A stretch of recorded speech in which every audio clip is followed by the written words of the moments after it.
سلام دوستان، با کانال نکاتاب خوش آمدید. طبیعت همیشه از روی برنامه خود پیش می رود و با فعالیت انسان کاری ندارد. بعضی وقت ما انسان ها فراموش میکنیم که همه قدرت در دست خداوند است و از دست بندگانش کاری بر نمی آید. بعدا وقتی که بلاهای طبیعی گریبان ما را میگیرند، ما به قدرت خداوند پی میبریم. در این ویدیو یک جای تماشا میکنیم حالات و حادثه هایی را که آب از کنترل آدم ها برآمده است. تا آخر ویدیو با ما باشید و لایک ماندن را فراموش نکنید.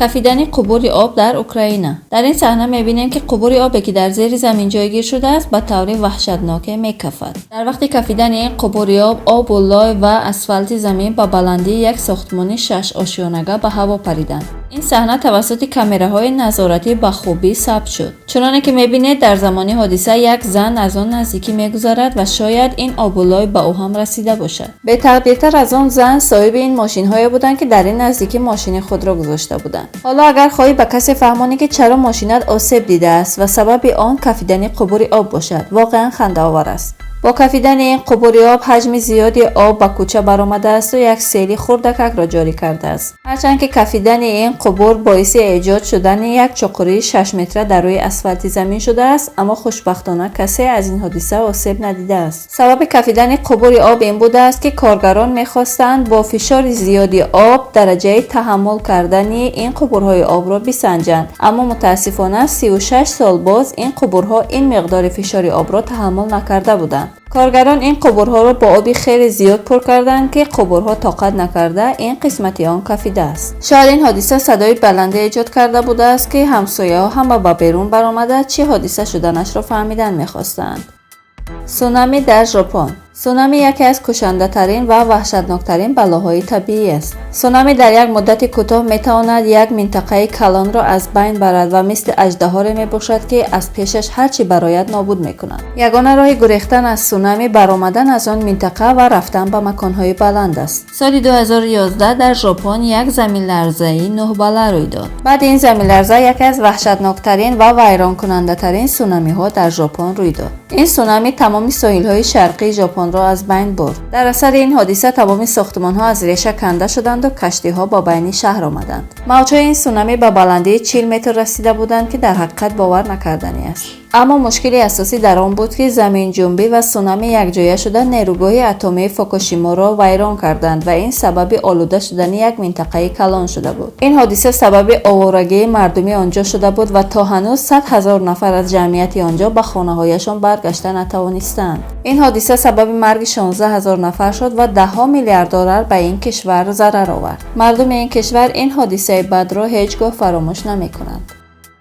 آبانبار گیدراتوانگا. آخرهای پروژه ساخت آبانبار گیدراتوانگا در کلمبیا بود که یکی از موتورخانه‌ها ویران شد و همین سبب شد که آب همه جا را فراگیر شود. مقدار آب آنقدر زیاد و وحشتناک بود که مردم مجبور شدند خانه‌هایشان را ترک کنند و 600 نفر از خانه‌هایشان برآمده به جاهای دیگر رفتند. جالبش این است که هیچ یک از کارگران این آبانبار ضرر ندیدند. البته این سیل ضررهای زیادی را آورد و 8 شهرک را ویران کرد. البته مقدار این سیل چنان زیاد بود که چند کیلومتر پایان از رودخانه را ویران کرده بود و چند جا فرآمدن زمین خبر داده شده بود. متاسفانه در این قسم کلمبیا هیچ کس به داد مردمی ضرر دیده نرسید و مردم به آب و خوراک ماندند. اینچنین آن شرکتی که وظیفه ساختن این آبانبار را داشت هیچ راههای پیشگیری وقوع حادثه را پیش بینی نکرده بود. حالا که این حادثه روی داده است، مردم این منطقه شاید دیگر هیچگاه به زندگی عادی خود برگشته نتوانند. اینچنین اولین حادثه نبوده که در آنجا رخ داده است و این چنین در مرحله‌های اول ساخت این پروژه چند مشکلات دیگر هم به وجود آمده است. این به آن معنی است که شرکت سازنده این آبانبار اهمیت به مردم و یا کارگران خود نمیداده است.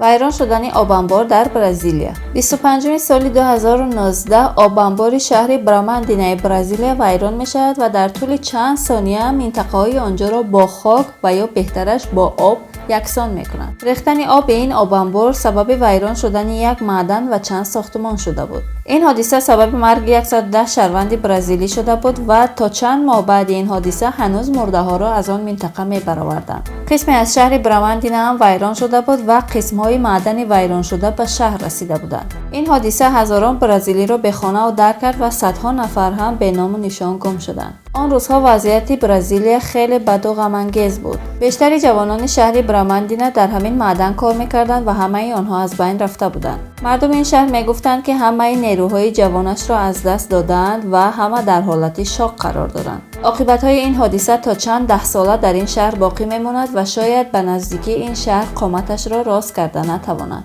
حالا مردم این محل از دولت خواستند که سبب ریختن آب این آب انبار را عمیق کنند. این چنین شرکتی که وظیفه ساختن این آب انبار را داشته است، تجربه خوبی نداشته است و چند حادثه دیگر در دیگر مکان‌ها را هم بروی آورده است. از این موضوع مردم این محل خیلی عصبانی هستند و پلیس هم چند نفر را دستگیر کرده است، اما مدیرهای این شرکت آزاد هستند و کسی در پی تعقیب آنها نیست.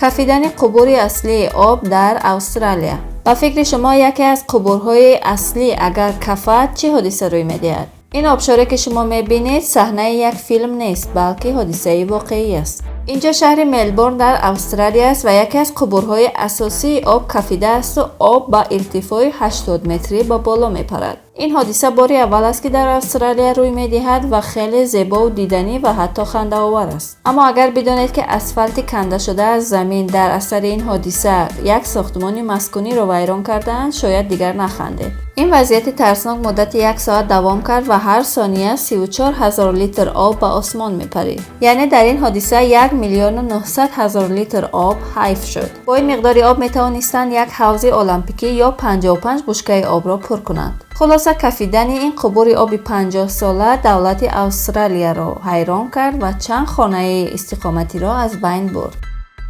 ویران شدن 2 آب انبار در میشیگان آمریکا. بعد از ریختن 2 آب انبار در میشیگان آمریکا، 10,000 شهروند آمریکایی مجبور شدند که خانه‌های استقامتیشان را ترک کنند. سبب این حادثه که در 100 سال اخیر بار اول روی داده است، بارش باران بوده است. مقدار بارش باران چنان زیاد بود که آب انبارها آب را در خود نگاه داشتن نتوانستند و کنده شدند. خوشبختانه از سببی که دولت روند این حادثه را تحت نظر داشت و مردم آنجا زود خانه‌هایشان را خالی کردند، هیچ انسانی ضرر ندید.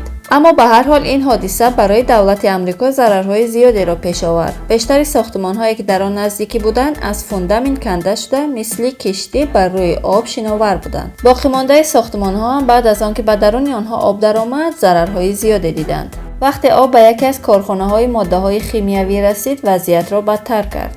آبی که تمام منطقه ها را پر کرده بود با ماده های شیمیایی آلوده بود. در بیشتر منطقه ها رسیدن برق و گاز منع شد و مردم از این جهت کمبودی زیاد داشتند. مردم آمریکا خیلی عصبانی بودند و میگفتند که اگر وضعیت آب انبار خوب بود این حادثه روی نمیداد. در آنکه آب انبارهای آنجا مدت 100 سال پیش ساخته شده بودند و مردم میگفتند که دولت به آنها اهمیت نداده است. اگر آنها را تعمیر میکرد این حادثه روی نمیداد. بالای سوخت نمک‌ها گفتگی بر این وقت با این سیل روبرو شدند که تمام مردم جهان با کووید 19 دست به گریبان بود. هزاران نفر مجبور بودند در ساختمان‌های عمومی زندگی کنند و فاصله اجتماعی بین آنها وجود نداشت.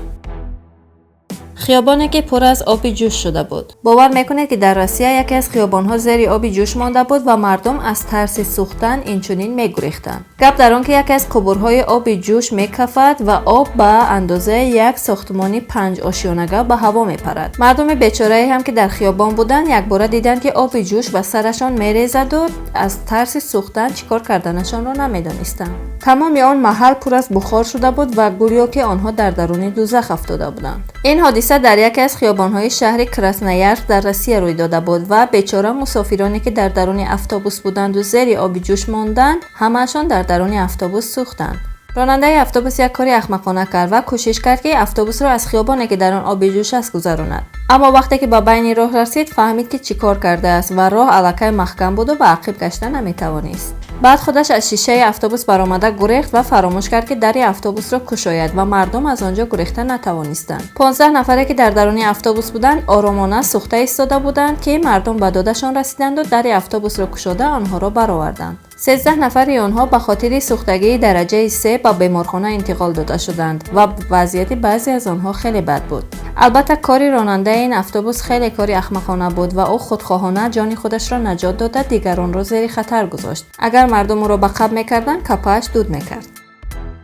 تشکر که تا آخر برنامه با ما بودید. فکر نظرات خود را درباره این حادثه ها نویسید. برای بخبر نماندن از ویدیوهای نوبتی ما با کانال ابونه شوید. لایک موندن را فراموش نکنید.